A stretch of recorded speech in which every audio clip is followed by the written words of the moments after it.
ಮತ್ತು ಇತರ ಎಲ್ಲ ಪೆಟ್ರೋಲಿಯಂ ಪ್ರಾಡಕ್ಟ್ ಸಪ್ಲೈ ಮಾಡುವಂಥದ್ದಕ್ಕೆ ಅವಕಾಶ ಇರುವಂಥದ್ದು ನಾನು ಈಗಾಗಲೇ ಹೇಳ್ದಂಗೆ ministry of petroleum and natural gases ಅದರ ಅಡಿನಲ್ಲಿ 3 ಕಂಪನಿಗಳನ್ನು ಸೃಷ್ಟಿ ಮಾಡ್ಕೊಂಡಿದ್ದಾರೆ. ಒಂದು ಇಂಡಿಯನ್ ಆಯಿಲ್ ಕಾರ್ಪೊರೇಷನ್, ಎರಡನೇ ಒಂದು ಭಾರತ್ ಪೆಟ್ರೋಲಿಯಂ ಕಾರ್ಪೊರೇಷನ್, ಮೂರನೇದು Hindustan petroleum corporation. All the 3 corporations are coming under Ministry of Petroleum and Natural Gases, as I said.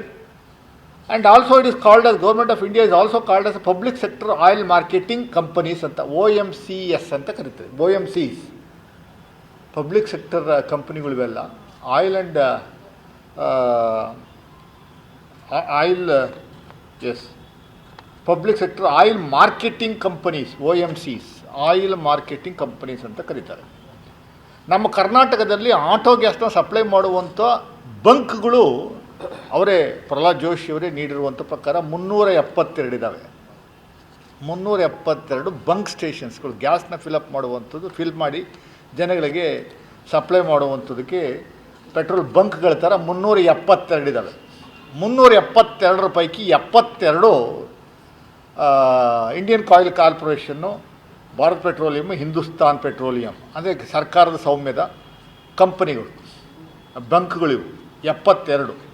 ಇನ್ನು 300 ಪ್ರೈವೇಟ್ ಕಂಪನಿಯವರಿಗೆ ಕೊಟ್ಟಿದ್ದಾರೆ, ಪ್ರೈವೇಟ್ನವ್ರಿಗೆ ಕೊಟ್ಟಿದ್ದಾರೆ ನಡೆಸುವಂಥದ್ದು. 372 ಕಂಪನಿಗಳಿಗೆ ಇವರು ನಾವು LPG ಗ್ಯಾಸನ್ನು ಎಷ್ಟು ಬೇಕೋ ಅಷ್ಟನ್ನು ಸಪ್ಲೈ ಮಾಡುವಂಥ ಕೆಲಸವನ್ನು ನಿರಂತರವಾಗಿ ಆಯಿಲ್ ಕಾರ್ಪೊರೇಷನವ್ರು ಮಾಡ್ತಾವ್ರೆ ಅಂತ BJPಯವರು ಸುಮ್ಮನೆ ಹೇಳಿಕೆ ಕೊಡುವಂಥ ಕೆಲಸವನ್ನು ಮಾಡ್ತಾವ್ರೆ. ಇವತ್ತು ನಾನು ಟ್ವೀಟಲ್ಲಿ ನೋಡಿದ್ದೀನಿ, ಹಿಂದೂಸ್ತಾನ್ ಕಾರ್ಪೊರೇಷನ್ ಆಯಿಲ್ ಕಾರ್ಪೊರೇಷನ್ ಅವರು ಟ್ವೀಟ್ ಮಾಡಿದ್ದಾರೆ, ಯಾರು ಆತಂಕ ಪಡಬೇಕಾಗಿಲ್ಲ, ಎಲ್ಲವೂ ಸರಿ ಇದೆ, ಎಲ್ಲರಿಗೂ ನಾವು ಸಫಿಷಿಯೆಂಟಾಗಿ ಸಪ್ಲೈ ಮಾಡ್ತಾಯಿದ್ವಿ. ಎಲ್ಲರಿಗೂ ಸಫಿಷಿಯೆಂಟಾಗಿ ಸಪ್ಲೈ ಮಾಡುವಂಥದ್ದಾಗಿದೆ. ಮತ್ತು ಬೆಂಗಳೂರಲ್ಲಿ ಯಾಕೆ ಕಿಲೋಮೀಟ್ರ್ ಗಟ್ಟಲೆ 3 ದಿವಸ 4 ಸ್ವಲ್ಪ ಆಟೋ ಡ್ರೈವರು ನಿದ್ದೆ ಇಲ್ಲದೇ ಕಾಯ್ಕೊಂಡಿರುವಂಥದ್ದು ಮಾಡ್ತಾಯಿದ್ದಾರೆ ಅನ್ನುವಂಥದ್ದು ಅರ್ಥ ಆಗ್ತಾ ಇಲ್ವ? ಅದಕ್ಕೆ ಉತ್ತರ ಕೊಡುವಂಥ ಕೆಲಸವನ್ನು ಮಾಡಿ. ನಾನು ಕೆಲ ಆಟೋ ಸಂಘಟನೆಯ ಪದಾಧಿಕಾರಿಗಳು ಅಂತ ಹೇಳ್ಕೊಂಡು ಮಾಧ್ಯಮದ ಮುಂದೆ ಬಂದು ಕರ್ನಾಟಕ ರಾಜ್ಯ ಸರ್ಕಾರನ ಬೈತಾ ಇರುವಂಥವ್ರಿಗೆ ಒಂದು ಹೇಳುವಂಥದ್ದಕ್ಕೆ ಇಚ್ಛೆಪಡ್ತೀನಿ. ದಯಮಾಡಿ ನೀವು ಯಾರೋ BJP ಸ್ಪಾನ್ಸರ್ಡು BJPಯವರು ನಿಮ್ಮನ್ನು ಕಳಿಸಿ ರಾಜ್ಯ ಸರ್ಕಾರ ವಿರುದ್ಧ ಮಾತಾಡೋವಂಥದ್ದಕ್ಕೆ ಒಂದು ಇದು ಮಾಡ್ತಾ ಇದ್ದಾರೆ ಅನ್ನುವಂಥದ್ದು ಮೇಲ್ನೋಟಕ್ಕೆ ಭಾಳ ಸ್ಪಷ್ಟವಾಗಿ ಕಾಣ್ತಾ ಇದೆ. ಇದು ಬೇಸಿಕ್ ಕಾಮನ್ ಸೆನ್ಸ್ ಇರುವಂಥ ಒಂದು ವ್ಯವಸ್ಥೆ. ಇದು ಆಯಿಲ್ ಕಂಪನಿಗಳು ಮತ್ತು ಆಯಿಲ್ ಸಪ್ಲೈ ಮಾಡುವಂಥ ವ್ಯವಸ್ಥೆ, ಅದು ಪರ್ವ್ಯೂ ಯಾರು ವ್ಯಾಪ್ತಿಗೆ ಬರುತ್ತೆ ಅನ್ನುವಂಥದ್ದು ಫಸ್ಟ್ ಅರ್ಥ ಮಾಡ್ಕೊಳ್ರಿ, ಆಮೇಲೆ ಬಂದು ಮಾತಾಡಿ. ಕರ್ನಾಟಕ ರಾಜ್ಯ ವ್ಯಾಪ್ತಿನಲ್ಲಿ ಏನಾದರೂ ಒಂದು ಕಿಂಚಿತ್ತು 1% ನಮಗೇನಾದರೂ ಪವರ್ ಇರುವಂಥದ್ದು ಇದ್ದರೆ ದಯಮಾಡಿ ಹೇಳಿ, ಆ ಕೆಲಸವನ್ನು ನಾಳೆನೇ ಮಾಡ್ತೀವಿ ನಾವು. ಅದು ಬಿಟ್ಬಿಟ್ಟು ರಾಜ್ಯ ಸರ್ಕಾರದ ಮೇಲೆ ಗೂಬೆ ಕೂರಿಸುವಂಥ ಕೆಲಸವನ್ನು ಮಾಡ್ತಾಯಿದ್ದೀರ. ಕಳೆದ 20 ದಿನಗಳ ಹಿಂದೆ 1 kg ಆಟೋ LPG ಗ್ಯಾಸ್ನ ಬೆಲೆ ಎಷ್ಟಿತ್ತು? 61 ರೂಪಾಯಿ ಇತ್ತು. ಇವತ್ತೆಷ್ಟಾಗಿದೆ? ಇವತ್ತು they are selling openly in open market. ಅವ್ರು ಚಾರ್ಜ್ ಮಾಡ್ತಾರೆ ಒಬ್ಬರಿಗೆ 1 ಲೀಟರ್ 1 kg ಗ್ಯಾಸ್ಗೆ they are charging 142 rupees. 142 rupees they are charging. ಅಂದರೆ ಎಷ್ಟು ವ್ಯತ್ಯಾಸ ಎಷ್ಟು ಸ್ವಾಮಿ? More than 150%. 150% ಹೈಕ್ ಮಾಡಿ ಗ್ಯಾಸ್ನ ಸೇಲ್ ಮಾಡ್ತಾ ಇದ್ದರೂ ಕೂಡ ಅವ್ರನ್ನ ಹಿಡಿಯೋದ್ರಲ್ಲಿ, ಅವ್ರನ್ನ ಮಾನಿಟರ್ ಮಾಡುವಂಥದ್ರಲ್ಲಿ ನೀವು ವಿಫಲರಾಗಿದ್ದೀರಿ. ಅಂದರೆ ಬ್ಲಾಕ್ ಮಾರ್ಕೆಟಿಂಗ್ಗೆ ಉತ್ತೇಜನ ಕೊಡುವಂಥ ಕೆಲಸವನ್ನು ಮಾಡ್ತಾಯಿದ್ದೀರಿ. ಪ್ರೈವೇಟ್ನವ್ರದ್ದು ನಿಮಗೂ ಆಯಿಲ್ ಕಾರ್ಪೊರೇಷನ್ಸ್ಗಳು ಮತ್ತು ಪೆಟ್ರೋಲಿಯಂ ಮಿನಿಸ್ಟ್ರಿಗೂ ಅಂಡರ್ಸ್ಟ್ಯಾಂಡಿಂಗ್ ಇರುವಂಥದ್ದು ಭಾಳ ಸ್ಪಷ್ಟವಾಗಿ ಕಾಣ್ತಾ ಇದೆ. ನಮಗೆ ಇರುವಂಥ ಮಾಹಿತಿ ಪ್ರಕಾರ ಸುಮಾರು 5 ಲಕ್ಷ ಜನ ಆಟೋ ಡ್ರೈವರ್ಗಳು, ಗಿಗ್ ವರ್ಕರ್ಸ್ 5 ಲಕ್ಷ ಜನಕ್ಕೆ ಅನ್ಯಾಯ ಆಗಿದೆ. ಕಳೆದ 20 ದಿನಗಳಿಂದ ನಿರಂತರವಾಗಿ ಸಫರ್ ಮಾಡ್ತಾ ಇರುವಂಥ ಸಂಖ್ಯೆ 5 ಲಕ್ಷ ಜನ, 5 ಲಕ್ಷ ಕುಟುಂಬ.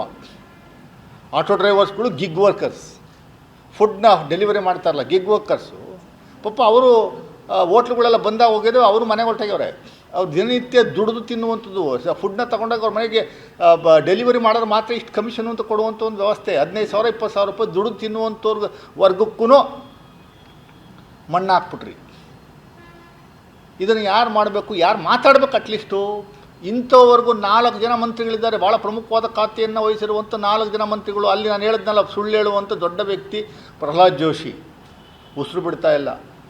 ಎಲ್ಲಾದರೂ ಒಂದು ಸಣ್ಣದೊಂದು ಇನ್ಸಿಡೆಂಟು, ಒಂದೇ ಒಂದು ಪೈಸಾ ಏನಾದರೂ ಜಾಸ್ತಿ ಆದರೆ ಲಬ್ಬ ಲಬ್ಬ ಲಬ್ಬ ಲಬ್ಬ ಅಂತ ಬಾಯಿ ಬಡ್ಕೊಂಡು ತಮಟೆ ಚಳುವಳಿ ಮಾಡುವಂಥ ಕೆಲಸವನ್ನು ಮಾಡ್ತಾ ಇರುವಂಥ BJPಗರು ಎಲ್ಲಿ ಮಾತಾಡ್ತಾ ಇಲ್ಲ. ಆ ಸೋಮಣ್ಣ ಸುಳ್ಳು ಹೇಳೋದ್ರಲ್ಲಿ he has become more expert. Additional PhD ಮಾಡ್ಕೊಂಡಿದ್ದಾರೆ ಮಂತ್ರಿ ಆದಮೇಲೆ. ಹಿಂದೆ 2 PhD ಇದ್ದು, ಈಗ ಹೊಸ್ದಾಗಿ ಒಂದು PhD ತಗೊಂಡಿದ್ದಾರೆ. ಎಲ್ಲರನ್ನು ಮೀರಿಸುವಂಥ ಸುಳ್ಳು ಹೇಳ್ತಾರೆ ಅವರು. ಸುಳ್ಳು ಬಾಯಿ ತೆಗೆದು ಸುಳ್ಳು ಹೇಳ್ತಾರೆ. ನಾನು ಪತ್ರಿಕೆಯವರೇನ ಪ್ರಶ್ನೆ ಕೇಳಕ್ಕೋದೆ ಇರಪ್ಪ ಗೊತ್ತು ನನಗೆ ಅಂತ ಗದರಿಸ್ತಾರೆ, ಪತ್ರಿಕೆಯವ್ರಿಗೆ ಗದರಿಸ್ತಾರೆ. ಮೂರನೇವರು ಓಹೋ ಇನ್ನೊಬ್ಬ ನಮ್ಮ ಅಕ್ಕ ಯಾರಪ್ಪ ಅವರು, ಶೋಭಕ್ಕ. ಎಲ್ಲಾದರೂ ಎಣ ಬಿದ್ದರೂ ಸಾಕು ಮೊದಲನೇ ಸ್ಥಾನದಲ್ಲಿ ಅವರೇ ಇರ್ತಾರೆ. ಅದೆಲ್ಲ ಹುಬ್ಳಿನಲ್ಲೆಲ್ಲ ಲವ್ ಜಿಹಾದ್ ಅಂತ ಅಲ್ಗೊಳ್ಟಾಗ್ಯವ್ರೆ ನಿನ್ನೆಯಿಂದ. ಇಲ್ಲಿ ಬೆಂಗಳೂರು ಮಾತ್ರ ಅವ್ರ ಕ್ಷೇತ್ರದಲ್ಲೇ ಸಾಕಷ್ಟು ಜನ ಪಾಪ ಆಟೋ ಡ್ರೈವರ್ಸ್ ಸಫರ್ ಮಾಡ್ತಾವ್ರೆ. ನಾಲ್ಕನೇದು ನಮ್ಮ ಮಣ್ಣಿನ ಮಕ್ಕಳು ಯಾರು, HD ಕುಮಾರಸ್ವಾಮಿ ಸಾಹೇಬರು. ಅವರು ಮಾತಾಡ್ತಾರೆ ನೆನ್ನೆ ದಿವಸ 15,000 ರೂಪಾಯಿ ಗ್ಯಾರಂಟಿ, ಒಂದು ಆಟೋ ಅವ್ರಿಗೆ ಗ್ಯಾರಂಟಿ ಕೊಡಲಿ ರಾಜ್ಯ ಸರ್ಕಾರ. ಅದು ಗ್ಯಾರಂಟಿ ರಾಜ್ಯ ಸರ್ಕಾರ ಯಾಕ್ರಿ ಕೊಡ್ತಾರೆ ಸ್ವಾಮಿ? ಬೇಸಿಕ್ ಕಾಮನ್ ಸೆನ್ಸ್ ಇದು ನನಗೆ ಇಲ್ಲ ಅಂತ ನಾನು ಅನ್ಕೊಂಡಿದ್ದೀನಿ.